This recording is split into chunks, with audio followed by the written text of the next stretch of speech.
El análisis técnico tiene diferentes ramas de estudio. Tenemos el análisis técnico estadístico con osciladores, indicadores que veremos más adelante, el análisis de velas japonesas también, pero por ahora vamos a tratar el análisis técnico chartista. El chartismo busca formaciones en las gráficas que nos permite identificar uno, la tendencia, dos, lugares de cambio de tendencia, también soportes y resistencias. Así que vamos a hablar de algunos puntos claves como lo son los soportes, las resistencias, también vamos a dar paso a los gaps, unas brechas en los gráficos de precio y figuras de cambio y continuación de tendencia. Así que el chartismo básicamente es definir si la tendencia del activo es alcista, bajista, lateral.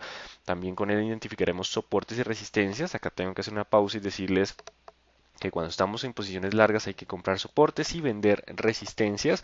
Cuando estamos en posiciones cortas, apostándole al descenso del activo, vamos a vender en resistencias y comprar en soportes. Es importante tener en cuenta esas frases que repasaremos más adelante. Hablaremos de los gaps, aquellas brechas que nos pueden definir si hay un cambio fuerte de tendencia o no.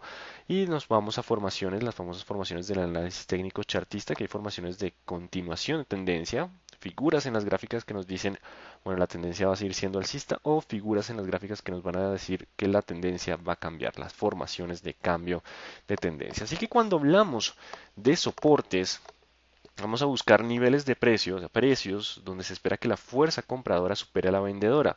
En este caso, el descenso en la cotización del activo podría verse limitado. Por eso decimos que hay que comprar soportes. En ese punto, en esos precios, esperamos que el precio deje de caer. En primera instancia, después aparecerán muchos más. Los soportes suelen ser mínimos alcanzados con anterioridad. Por eso es importante tener en cuenta la historia de precio, y algo clave es que no vamos a referirnos en algunas ocasiones a precios exactos, sino zonas de soporte, alguna zona de precios. Es importante tener en cuenta ese punto. Si nos vamos a ejemplos gráficos, de nuevo haciendo uso de la plataforma de Credit Core Capital, el graficador de Credit Core Capital, cuando hablamos de soporte vamos a hablar de mínimos previos, y aprovechemos acciones que están cayendo como Canacol. Cuando encontramos mínimos, y aquí podemos decir con clic derecho soportes, los mínimos previos se convierten en niveles de soporte. Aquí estamos encontrando entonces niveles mínimos donde posiblemente la gente recuerde que la acción dejó de caer en ese precio y aparezcan de nuevo compradores. En cuanto a más lejano, pues también tendremos más soportes. Ahora vamos con resistencias, y resistencias es donde la fuerza vendedora podría ganar, por eso llamamos una resistencia. No deja pasar, el precio se resiste y no logra avanzar al alza. Así que si aparecen muchos vendedores, se abre la posibilidad de un descenso en la cotización de la acción. También está asociados a máximos anteriores, techos de canales tendencia. Básicamente podemos referirnos también a zonas de resistencia. Así que los máximos anteriores se convierten en resistencia. Si Canacol volviera a 11.200, posiblemente aparecerían vendedores, lo mismo que 10.500. Vean cómo acá fue un máximo. De hecho, ese máximo venía desde antes, ¿cierto? Cuando el activo volvió, aparecieron los vendedores y casi que no lo pasa.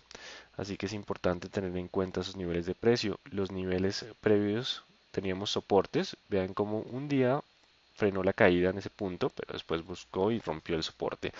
Así que es clave tener los soportes mínimos, máximos, resistencias. Las líneas de tendencias también se convierten como soportes. Vamos a borrar líneas. Si ustedes trazan esta línea con base en estos dos puntos, entonces vamos a encontrar que cuando se acerca suelen aparecer rebotes. Lo mismo pasa con las tendencias bajistas. Unimos estos dos puntos y vamos a encontrar que en un momento resistencia. Pero bueno, ¿qué pasa si se rompe? Al romperse la resistencia, el avance continúa, ¿cierto? Al romperse un soporte, por ejemplo, acá trazamos una tendencia, al romperse un soporte, la tendencia continúa. Las rupturas son fuertes y lo que es soporte se convierte en resistencia. Quiere decir que si tenemos una resistencia y se rompe, vean cómo trata de funcionar después como soporte. Si tenemos un soporte y luego se rompe, este funcionará ahora como resistencia. Hay un cambio de rol en los niveles. Vean acá. Se configura como soporte. Vamos a acercarnos un poco.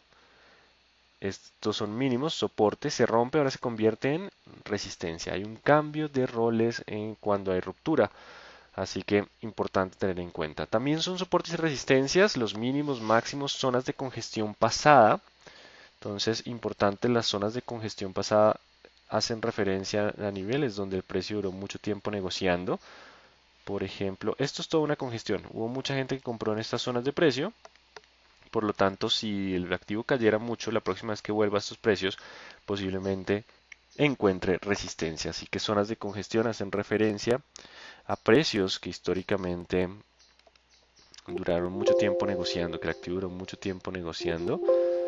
Por ejemplo, acá tenemos una congestión mucho tiempo negociando y la última vez que llegó a ese precio se comportó como un soporte, permitiendo que la acción cayera y rápidamente repuntara. También tenemos lo que son picos y valles anteriores, estos máximos y mínimos, niveles psicológicos, el nivel de 3000, 2000 meses enteros en ocasiones pueden funcionar como soportes o resistencias y recuerden el cambio de papel entre soporte y resistencia. Acá podemos ver algunos ejemplos, soportes en los puntos mínimos, resistencias en los puntos máximos. Es claro tener esos puntos. Acá tenemos la ruptura de la resistencia a paso a un nuevo movimiento alcista. La resistencia se convierte en soporte, el soporte roto se convierte ahora en resistencia. Recuerden ese cambio de rol. Aquí tenemos más ejemplos. Soporte roto se convierte en resistencia, resistencia rota se convierte en soporte. También existe un tema clave que es el pullback y throwback. Es importante tenerlos en cuenta y es cuando se rompe una ruptura, si la ruptura va a ser fuerte o la ruptura podría fallar. Me explico. Lo que tenemos acá en este punto, imaginémonos que viene un activo, ¿cierto? Viene subiendo. Los máximos empiezan a comportarse como resistencias.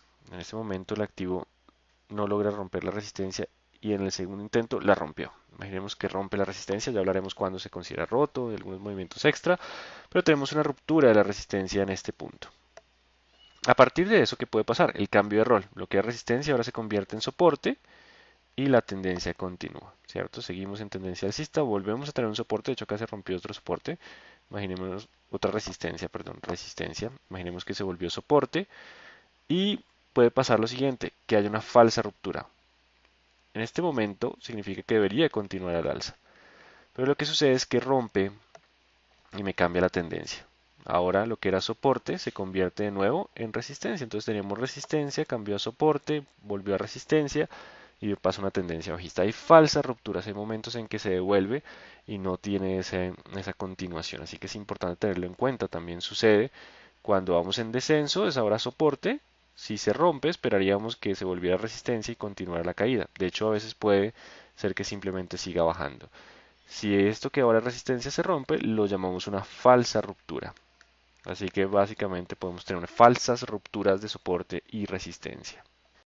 Pero ¿para qué nos sirven esas falsas rupturas? Resulta que los soportes son útiles para ubicar stops. Imaginémonos que este es mi soporte, yo decidí comprar en este punto. Compramos acá. Decimos, bueno, como yo tengo este mínimo, voy a usar ese mínimo como nivel que si se rompe, yo tendré que colocar un stop loss, un nivel donde marcaría mi pérdida. Esperaría entonces que el activo subiera, ¿cierto? Ese es mi estimado, pero si no lo hace, posiblemente que suceda, que se rompa el soporte. Ya dijimos que si se rompe el soporte la acción se puede desplomar, así que es mejor marcar la pérdida y evitarnos pérdidas mayores.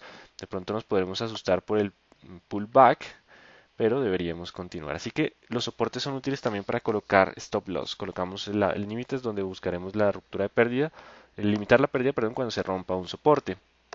Cuando se rompen resistencias, por ejemplo, podemos usarlas, si estamos cortos, vendimos en esta parte, podemos usarla como stop loss de corto o también podemos usarla para algo interesante. Imaginemos que son máximos históricos, si hay ruptura de esa resistencia que esperaríamos, que como es máximo histórico, el activo salga y continúe con nuevos ascensos, así que podemos usar las rupturas de resistencia para entrar en compras. Una vez rompa la resistencia, compraríamos o si se rompen los soportes, podríamos entrar en corto esperando que la ruptura de soporte nos dé la caída. En este caso, lo que era resistencia se vuelve soporte, así que podemos colocar de nuevo un stop loss.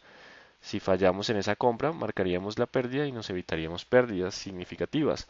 Así que en el corto, como ahora esto es resistencia, usaríamos esa resistencia para ubicar nuestro stop loss. Así si falla la ruptura, nos ahorramos pérdidas. Importante entonces tener en cuenta que los niveles pueden fallar. Vamos ahora entonces con la fortaleza de un soporte y una resistencia. ¿Qué tan fuerte se hace? Porque hemos hablado de mínimos, máximos, pero algunos pueden hacer que el precio frene con mayor probabilidad que otros. Por lo tanto, Para definir qué tan fuerte es, vamos a hablar de las veces que haya respetado ese nivel. O sea, entre más veces lo haya tocado, más fuerte se hace. Aumenta entre mayor distancia se aleje el activo, ya lo miraremos en gráficos, y tiempo que haya permanecido como soporte. ¿Esto qué significa? Que si tenemos un soporte, la próxima vez que lo busque posiblemente no lo rompa, tengamos entonces nuevo soporte y soporte. Como ha tocado varias veces, es muy fuerte, ese soporte es fuerte.